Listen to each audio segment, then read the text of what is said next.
and welcome to MiHCM's HR Thought Leadership Interview Series, where we'll be speaking to professionals who have shaped the industries that they operate in and ask them to share their experiences and advice with the rest of us. Today we have with us Ken Vijayakumar, a person who has shaped Sri Lanka's HR industry over the last 3 decades. Mr. Vijayakumar, you work at Baurs Sri Lanka now. You're heading HR, admin, purchasing and sustainability. How would you describe the company's overall HR philosophy and its role in driving business success? Yes, Marian. Thank you for this question. Actually, you look at Baurs HR philosophy. Now, our number one priority is it's called workforce protection. So, under workforce protection, there are a couple of pillars we look into. Right. Number one is their well-being. So, for well-being, we look after them well. We pay industry, salary. Also, how we can groom them for the future needs. Right. So, that's one of the, important pillar, the well-being and grooming for our future needs. Baurs, we have been in the business for last 128 years. Absolutely. So, it's a legacy company. And so, I came here in 2022 and, my role is, Baurs survived for 120 years. How do we shape Baurs for the future? Right. So, that's the, actually my role at Baurs. So, in that aspect, we have couple of, initiatives we have started implementing. One is the culture change. Right. Which, more employee-friendly culture. Then number 2, leadership development. So, leadership development, we have done identification of high potentials, high performers and right. key professionals. And other thing is employee engagement. How do we engage them during turbulent times, from economic crisis to now? How do we engage them? And because we are a diversified company and during the crisis, not only Baurs and most of the companies, there was skill migration, Absolutely. People are migrating. So we have to keep the business going. We have to keep the business going. Coming back to our original objective of workforce protection, so we need to protect the existing workforce. Yes. So then there should be a business viability. So to do that, so we during crisis we look after them and we started training them. So as I said before, on the culture change, we also started pre-skilling and upskilling them, and we increased our training even during the crisis. We went on training them. Right. So we had, so that was our priority. Also, how do we make them digital savvy? So, now we started implementing AI like, Copilot. Right. It's, when we started training on how people use Copilot, we encourage them to use it. Right. And we actually, we paid a subscription for employees. Yeah. So, then, when we sort of keep on talking to them on what do they want to do, how do we build careers for them, rather than we believe in not giving a job, but we believe that people giving them a career. That is what our objective. Right. So we have done the career tracks for our employees, because anybody can give a job, but there are few companies can give careers. Okay. So people have to have patience to follow the career path. So you can't, today you join and tomorrow you are not you can't become a manager or a senior person. So you have to have the patience. But we will look after them, through those years. They have the patient delay. Then how do we develop them for future requirements? So that's one of the key things we always look at. Right. And also we have all the, lots of engagement activities, probably we can discuss later. Right. So from what you've observed over the years, what are the most unique HR initiatives, say child support benefit, paternity leave or things like that? What have had the most impact on employee engagement? And at Baurs, what do you implement? Yeah, so we started implementing. Actually, we are the first company to give a child support benefit in the salary itself. Okay. So that one, I think people can straight away take that portion and put it into a bank account for children's future, because there are specialized bank accounts you have for child protection. Yeah. So then we implemented extended maternity leave. Right. Like, now government give 84 days. Now we extended up to, another 3 months. Wow. If they want, they can work from home. Right. And work from home. They have two options. One is they can work from home extended 3 months. Right. So that we will compensate them. But if they don't want to work within that the extension, we will not compensate them. Right. It's so the option is given to them. Also, then we have given 2 weeks paternity leave. Yeah. Okay. Now One of first companies here to do so, is it? No, there are other companies doing it. Right. I don't know. Probably we will be giving the highest number of days. Okay. It's 2 weeks. Right. 1 week prior, because prior you got to be with your spouse to support them. Absolutely. Then the other week after the post. So then also we have now, and during troublesome time now we are introduce funeral assistance. Right. Now lots of companies, they have their own like a welfare fund. Yeah. The employees need to contribute, but if employees don't need to contribute, we just grant them. Right. In terms when they are family is grieving and all that, at that time we have funeral assistance. Right. Vice versa, we have a lot of other benefits which maybe relevant to the company or the people. So I don't know discuss those. But right. Okay. So while you do these things for your employees and their personal well-being, you're also preparing them for the future, for digital transformation. Can you expand on those initiatives and how well they have been received by your employees? So actually now, we encourage them to be, the another factor is I'm also responsible for sustainability. Yes. So digitization and sustainability goes together. Yeah. So we always encourage them, use, whenever possible, apps and, platforms. Right. Now, for instance, we have introduced SAP HANA. Then we use MiHCM. Yeah. Then, other platforms like, Salesforce automation and SAC, the budgeting, etc. So we always encourage people to use digital platforms. Right. So that is one. The other one is we give constant training for them to, to be digital savvy. So that's a challenge, not only from, whether it's blue collar or white collar. We encourage everyone. Right. Like as you know now, MiHCM platform also available on the mobile. So anybody marking their attendance or whatever, applying leave or whatever, they use because most of our sales force is outstation. Yeah. So that is, we encourage those. And also we want to, bring even, AI assistants, to AI agents, right. Say to, various other day-to-day requirements.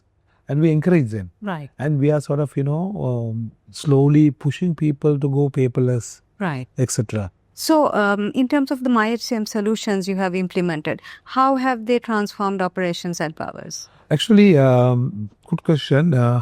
Say, MiHCM was very helpful in improving the productivity, and it's user-friendly. And we encourage everyone. Everyone has to use it, right, for their employee self-service.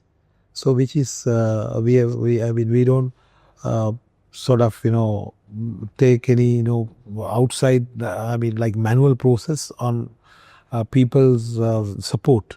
Also now recently we brought this benefit management also via the MiHCM, like reimbursements.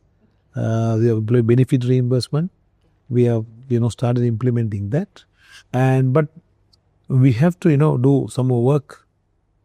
So we are still contemplating how do we do about it, and so we had the right path Right. So we need to This is look into 130 or 127, 128-year-old company. How was it like having these sort of new processes in place, going into HR tech, going online? How has it been received? So, Marian, it's actually a very relevant question for anybody like legacy companies like us.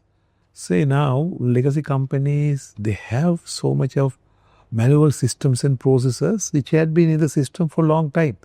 And if you look at our workforce, some of the people have about 30 to 40 years experience in the company itself. So, actually, to overcome, you need to have a change management approach. Right. You got to change their way of thinking, their way of working. Naturally, there will be resistance for change with any human being. That's natural. Yeah. However, you got to. So my style of change people is you got to talk to them, convince them. Always it's people talk about in short. I mean in what do you call in terms of explanation. They say meology. So meology, what is in for me? Yeah. No. So what is in for me means now we do a change. You got to explain them how do they benefit from the change. So if we digitize, their work will become easy. And so which they took about 5 days to do, now they can do within 1 day, in whatever process. Even that's the philosophy in using what do you call ChatGPT or Copilot or all these AI applications, because it improves your productivity. Now say if somebody wants to draft a job description, so now we are something we will do, the nature of the job, what do they do?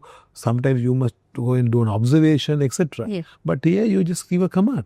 But to do that, I mean, I would say no fool can use AI agent. You should have the knowledge, or you should be a subject matter expert in whatever you do. Otherwise, AI will not help you because you need to know the prompt management. Absolutely. So we are training our people how to use AI. So how do we use the apps? So that is important. So change management is always, it has a lot of convincing.